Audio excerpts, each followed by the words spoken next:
qué es lo que hemos aprendido acerca de la extracción de electrodos. Agradecidos por la invitación aquí a Bogotá para compartir la experiencia que hemos tenido con la extracción de electrodos.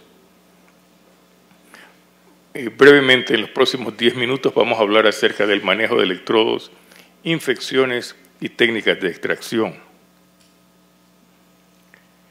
El manejo de electrodos retirados o electrodos que están en recall realmente está circunscrito a dos electrodos, el electrodo Fidelis, que es un electrodo que sabemos que continúa con fallo progresivamente a través de los años.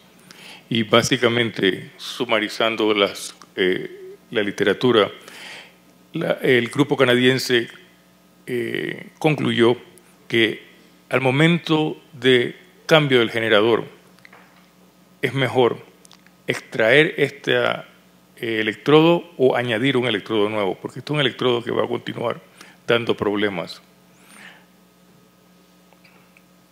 El próximo es el electrodo Riata, que como ustedes saben tiene problemas de exteriorización de los cables dentro del electrodo o también tiene problemas de fallo eléctrico. Hoy en día nosotros recomendamos extracción en ambos casos, en fallo eléctrico y en exteriorización. Inicialmente no estábamos recomendando extracción en exteriorización, pero hoy en día, debido a los problemas que estamos viendo con electrodos exteriorizados, estamos recomendando al momento de cambio de generador, extracción de estos electrodos. Y estos son electrodos que son un poco más difíciles de extraer, pero ciertamente son extraíbles. Y aquí vemos data de centros de alto volumen extrayendo este tipo de electrodos. Una cosa que quiero parar por unos minutos es enfatizar que cuando uno abandona electrodos, no es un concepto sin riesgos. Abandonar electrodos tiene consecuencias. Como hoy, abandonar un electrodo, eso tiene consecuencias. El paciente que vimos hoy, que le hicieron el CRT-D, le abandonaron el electrodo de estimulación. Eso tiene consecuencias. También la extracción tiene consecuencias. Y en un paciente joven de 69 años como el que vi esta tarde, yo hubiese hecho una extracción y por ahí de una vez no tengo que pelear ni forzar nada. La extracción crea un túnel en la vena y no hay que pelear con las venas para poder poner este sistema que estamos viendo hoy en la tarde. Así que los electrodos abandonados tienen los siguientes problemas. Primero, que no se puede hacer resonancia magnética. Una vez que uno abandona ese electrodo, esa paciente de 69 años no puede tener una resonancia magnética. Sin embargo, si uno pone un CRT-D de resonancia magnética, esa persona hubiese podido tener resonancia magnética. Esa persona va a tener más regurgitación tricuspidia y eventualmente va a ser mucho más problema. Esa paciente va a tener más estenosis venosa central porque ahora tiene 4 cables en la vena cava superior. ¿Cuántos cables quieren ustedes que yo abandone en ustedes cuando ustedes necesiten un resincronizador? 4, 5, 6, díganme el número. Nosotros tenemos una responsabilidad. Si implantamos algo, nosotros tenemos una responsabilidad. Lo que pase con ese paciente en los próximos 20, 30 años es nuestra responsabilidad, es nuestro compromiso, es nuestro juramento. Así que no es que implantamos y bueno, otro tiene que lidiar con eso. Es nuestra responsabilidad. Y mientras más cables, más infecciones. Al momento de reemplazo del generador, que es el momento donde se puede hacer una extracción con la menor morbimortalidad, ¿qué es la terapia que vamos a seguir? ¿Añadir electrodos o extraer electrodos? Y eso es algo que ustedes tienen que tomar un número. No dejo ninguno, dejo 1, dejo 2. Porque cuando el paciente viene así con esta infección, con 7 cables, esto es consecuencia de nosotros. Y nosotros somos responsables por esto que le pasa al paciente.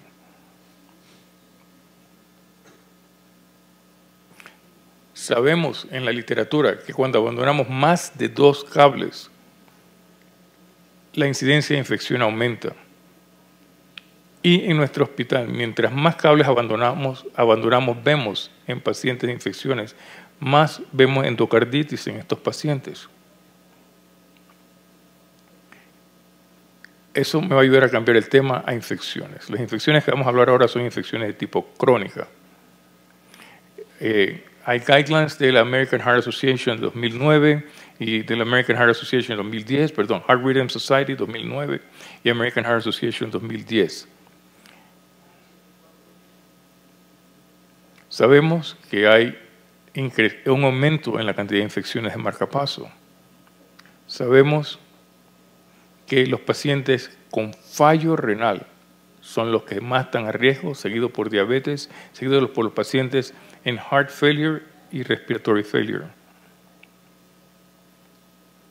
Sabemos que el costo hospitalario del manejo de estas infecciones ha estado aumentando, porque estos pacientes llegan a un hospital, le dan antibióticos, le dan salida, vuelven a hospitalizarlo, tienen intensivo hasta que finalmente a alguien se le ocurre que este paciente tiene una infección.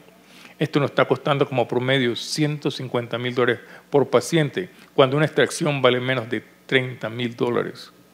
¿Hasta cuándo el estado de salud va a permitir este gasto económico? Y en los Estados Unidos, en las infecciones, vemos que solo 35% de los pacientes son tratados y 65% de infecciones no son tratadas. Y para decirles, esto fue hace 3 semanas en un hospital muy grande en Miami. Este paciente de 58 años se presentó, tenía cables del lado derecho, puestos en 1986 y un cable nuevo en el lado izquierdo, puesto hace 5 años. Como pueden ver en la reconstrucción de los cables, hay cables del lado derecho y del lado izquierdo. Bueno, este paciente, 2 cirujanos de corazón lo llevaron a una sala y dicen, no, esto va fácil, esto lo jalamos, lo sacamos y esto no tiene ningún problema. Jalar, sacar, quebraron electrodos en el paciente. Este paciente tiene chances de morirse de 66% en el primer año y 80% en el segundo año. Lo más probable es que este paciente se presente con falla renal y después falla de multiórganos por infección endocardítica. Esto lo vemos todos los días, lo vemos en nuestros hospitales en los Estados Unidos y estoy seguro que ustedes lo ven aquí en Latinoamérica también. Las indicaciones de clase 1 para extracción por infecciones son 4. Infección de bolsillo, endocarditis de electrodo, endocarditis valvular y bacteremia oculta por gram positivos. Las infecciones de bolsillo son fáciles de ver. Las más difíciles son endocarditis de electrodo, porque el paciente se presenta con pocos síntomas, y las endocarditis valvulares izquierda, usualmente hasta que a alguien se le ocurra, bueno, ¿qué hago con el aparato del lado derecho que está estimulando? ¿Lo saco o no? Si no se saca ese dispositivo, se va a complicar el manejo de la endocarditis valvular izquierda. Quiero parar por 3 minutos acerca del más difícil de reconocer, que es la bacteremia oculta por gram positivo, especialmente en casos de estafilococo. Son usualmente pacientes renales que están haciendo diálisis por catéteres. En estos pacientes tienen bacteremias por gram positivo y el infectólogo, el nefrólogo le cambia el catéter. La próxima vez que viene también le cambian el catéter. Como ustedes ven, el catéter y el electrodo están uno al lado del otro. Infección de uno es infección del otro. Y esto es lo más difícil de explicar y es lo más difícil de entender. Para curar esta infección en estos pacientes renales hay que sacar ambos, el catéter y el electrodo. ¿Quién me va a decir que la infección de este catéter de diálisis no está afectando el electrodo? Y son en estos pacientes que tenemos la mayor morbimortalidad, aún con el tratamiento correcto. Si pueden recordar que la infección más común en infecciones de la microbiología más común en infecciones de electrodos es gram positivos, especialmente estafilococos. Más de 90% de las infecciones son causadas por estafilococos. Y los pacientes, especialmente los pacientes con endocarditis, no son muy sintomáticos. Tienen historia de fiebre en la casa, tienen historia de mareos, de debilidad, de que se sienten mal, pero cuando uno les mide la temperatura en el hospital, en un tercio de ellos solo tienen fiebre de más de 38. 2/3 no tienen fiebre cuando llegan al hospital. Y la leucocitosis es muy baja cuando llegan al hospital. Esta condición es muy fácil de manipular con antibióticos. Los síntomas se van, el paciente se siente bien, la bacteria continúa y la mortalidad continúa. Hemos encontrado que tenemos una ventana de 9 días para dar el mejor tratamiento a estos pacientes. No es que uno lo ve y le da antibióticos por 3, 4 semanas y después le hace la extracción. La mejor ventana para manejar estos pacientes es en los primeros 9 días que se hace el diagnóstico de la infección. Con esto hemos visto que la mortalidad al año de estos pacientes se reduce, comparado con dar antibióticos y esperar por 3, 4 semanas a ver qué pasa. A lo mejor no he sido claro. Dispositivo, infección, es muerte. Tan simple como eso. Técnicas de extracción. Cuando yo era residente de cirugía en 1980, era muy común hacer tracción, era muy común jalar. Vivimos 6 años de jalar y los cables que no se podían jalar, pues uno les ponía peso para que algo pasase. Ese periodo lo vivimos. Pero uno sale de aquí y hay muchos colegas que todavía piensan que la terapia para infecciones es jalar los cables. Y es más, hay todavía, o esta mañana estaba escuchando que, bueno, hay que jalar los cables. Puede que el cable salga o no, pero ese cable está pegado a una vena, a una válvula tricúspide o un pedazo de corazón.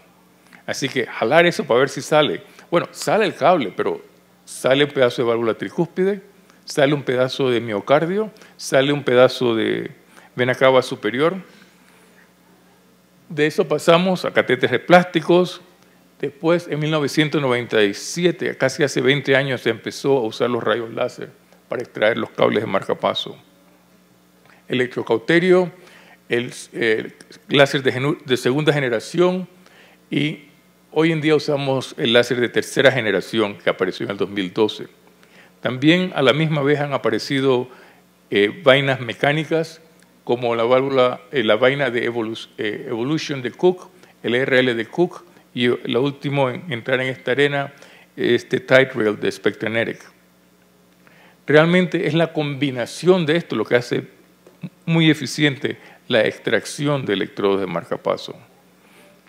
Y básicamente, para demostrar solamente cómo se realiza con este diagrama, se saca el dispositivo que está infectado, se corta el cable, se pone una guía especializada que se llama Lead Locking Device. La guía se pone en el centro del electrodo, que en la mayoría de los casos tiene un lumen.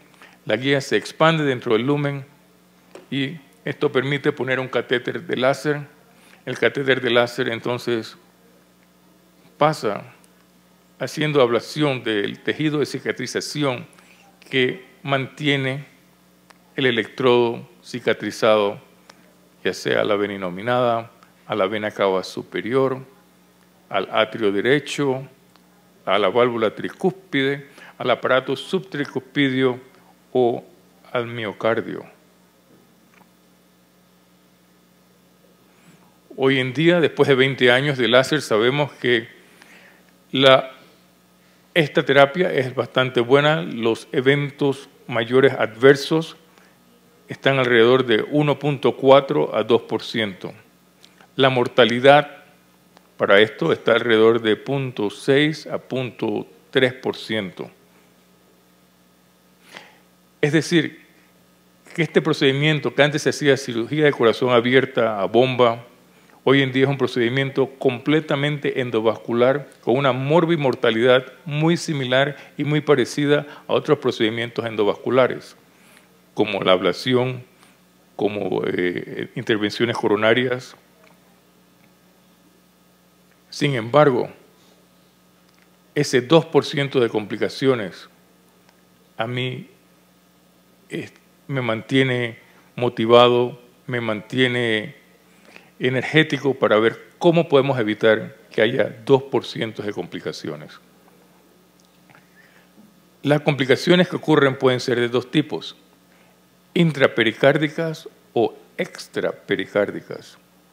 El diagnóstico de complicaciones es muy fácil porque uno puede ver que el borde izquierdo se mueve normalmente en el paciente. Una vez que hay 50 cc de fluido, el borde izquierdo no se mueve con los latidos. Después de eso, al tercer, cuarto minuto, uno empieza a ver hipotensión. Es decir, cuando el momento que uno llega a ver esto, en el cual se está moviendo el corazón, pero el borde izquierdo no se mueve, usualmente estamos viendo, después de unos minutos, hipotensión. Esto es una fusión pericárdica con tamponamiento cardíaco. El segundo, las complicaciones extrapericárdicas se manifiestan por un hemotórax derecho. Como en este paciente se ve el hemotórax aquí y se hace el diagnóstico con fluoroscopía de este problema. Aquí vemos un hemotórax del lado derecho en este paciente, vemos la vaina de láser que acaba de perforar la vena cava superior y este paciente empieza a tener hipotensión. Otro ejemplo de hemotórax derecho en pacientes con complicaciones extrapericárdicas. Una vez que hay una laceración de vena cava superior, cada minuto cuenta. 500 cc de sangre salen por una laceración de 1 pulgada. En 5 minutos tenemos pérdida de 2.5 litros. En 10 minutos no tenemos volumen circulante. En esta complicación intrapericárdica, vemos al cirujano abriendo el esternón. Se puede ver la distensión del pericardio. Abrimos el pericardio, resolvemos la efusión pericárdica y tamponamos la herida con compresión digital. Esto le da tiempo al anestesiólogo de dar resucitación de líquidos a estos pacientes.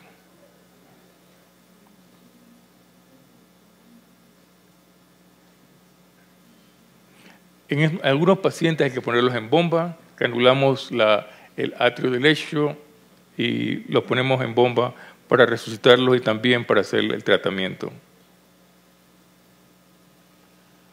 ¿Qué tal si en vez de estar en bomba hay una intervención percutánea que podemos hacer para hacer diferencia en los pacientes que durante extracción tienen complicaciones? ¿Qué tal si una vez que detecto la laceración puedo hacer hemostasia endovascular y puedo reparar sin entrar en bomba a esta laceración? Hoy en día contamos con tecnologías endovasculares muy buenas, especialmente con balones distendibles, y es uno de ellos que se ha estado estudiando y se puede ver con esta laceración en la vena cava superior, en un puerco, en el laboratorio, se puede ver cómo se hace hemostasia con un balón endovenoso. Este balón está comercializado y está disponible. Se llama balón puente, en inglés se llama bridge, y se puede ver en este puerco, en una laceración de la vena cava superior, cómo cuando se infla este balón endovenoso se detiene el sangrado y se disminuye la cantidad de sangre que se está exteriorizando a través de esta laceración compleja. También en animales en el laboratorio hemos podido reparar estas laceraciones fuera de bomba con pericardio,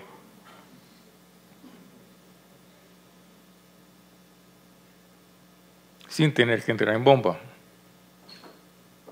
Así que este balón me permite una oclusión endovascular y me permite la posibilidad de reparar fuera de bomba. Déjeme repetirle que la resucitación cardiopulmonar no es efectiva cuando hay una laceración de vena cava superior. Lo que hay que hacer es compresión digital y administración de fluidos, que es lo más importante en el manejo de trauma de heridas penetrantes. Esta es la foto del balón especializado. Este balón inflado que se coloca en 2 minutos, en menos de 2 minutos, y detiene 90% del sangrado. Este balón es bien distensible, tiene 8 centímetros, y en los estudios de pacientes que le hemos hecho extracciones, se puede ver que la mayoría de ellos, la vena cava es de menos de 8 centímetros, 93% de estos pacientes pueden ser tratados con este balón endovascular. Ejemplo de este paciente con episodios de mareo, perdonen la traducción, en el cual tiene una electrodo arterial que hay que remover. En este paciente que vemos aquí, que es un paciente de alto riesgo, hay que remover el electrodo arterial. Tiene un CRTD, una terapia un desfibrilador de resincronización. Pueden ver el electrodo arterial a través de los otros cables. Aquí está la fluoroscopía de este paciente. En este paciente hacemos una venografía preoperatoria nada más para demostrar el uso de estos balones. Se ve la vena cava superior. Ponemos un alambre guía en estos pacientes en la vena yugular interna. Inflamos el balón y vemos oclusión de la vena cava superior con este balón. Y la venografía demuestra oclusión total. Así que si este paciente hubiese sangrado, lo pudiésemos rescatar con este balón endovascular.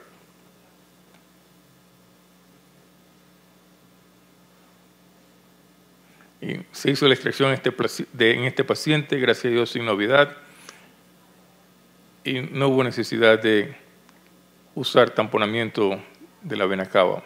La presión se mantuvo bastante bien en estos pacientes durante la inflación. La frecuencia cardíaca también se mantuvo igual. El último caso que voy a presentar, paciente masculino que tiene falla de captura del electrodo izquierdo en un desfibrilador de resincronización. Este paciente fue mandado a nosotros porque tiene una cirugía a través de una toracotomía izquierda con una malla que se llama Hartnett, que se ponía en el 2003 alrededor de los ventrículos como mecanismo para tratar falla cardíaca. Así que es difícil entrar en este paciente de nuevo con todas esas cicatrices en el ventrículo izquierdo, con estas mallas que se ponían hace 15 años. Aquí está la radiografía del paciente, anterior, lateral. Se puede ver parte de la malla en esta reconstrucción. Aquí se ve la malla completa en esta reconstrucción. Pueden ver que si trato de entrar en este paciente para reparar con cirugía, pues va a ser bastante difícil. Esta es una foto de estas terapias que se usaban en el 2003, que ya hoy en día casi no se usan. Este es el paciente, la fluoroscopía, y tenemos que extraer el electrodo izquierdo. El venograma preoperatorio interesantemente demuestra una estenosis de la vena cava superior.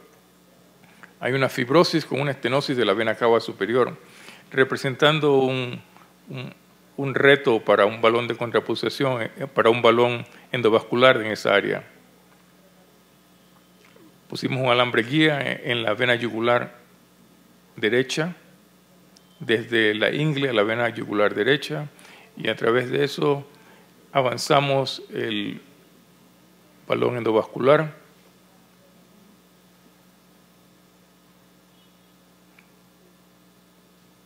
Llenamos el balón intravascular de contraste y se puede ver que donde está la estenosis, en esta área de aquí, el balón no se infla tanto, se infla proximal y distal.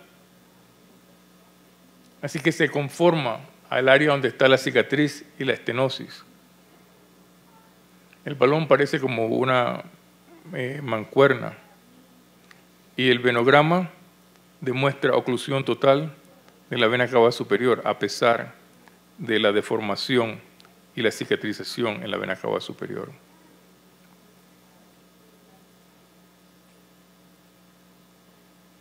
Extraímos el electrodo izquierdo, pusimos el electrodo nuevo, las presiones estaban bien y la frecuencia cardíaca también estuvieron bien. Conclusiones.